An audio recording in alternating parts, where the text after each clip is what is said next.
Bodhgaya Mahabodhi temple world heritage site Bihar मोर पछाड़े जेन देखिपुन यहाँ हूँ महाबोधि टेम्पल बौद्ध धर्मर चार्टा मुख्य स्थान भितर महाबोधि टेम्पल मुख्य जेने भगवान गौतम बुद्धंकर ज्ञान प्राप्ति होता सारनाथ सांची श्रीनगर चार्टा जगह पछाड़े टूरिस्ट फरेन टूरिस्ट भी बहुत अच्छा बहुत भीड़ मंदिर आज बहुत बढ़िया लगुच जदि आप महाविहार आसुचन बोले मोबाइल अलाउ नहीं से लगे कैमरा नहीं पार्बे मोबाइल लगे आपन को मोबाइल पर जहाँ भी अच्छे सब जमा कर लगवा तो आम देखिपे जमा कर आम फिर मंदिर भीतर के पसमार दृश्य देखिपे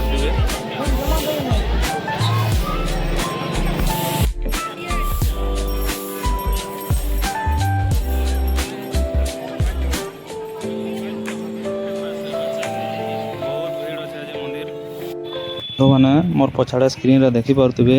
महाबोधि टेम्पल रो उच्चता 55 मीटर लगभग 180 फुट मंदिर रो पूरा उच्चतार सोनार मुकुट लगी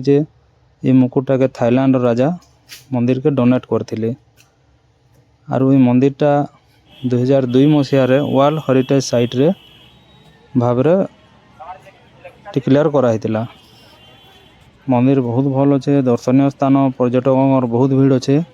जदि आपण मानक आमर वीडियो भल लगी लाइक शेयर और कमेंट करदेवे धन्यवाद।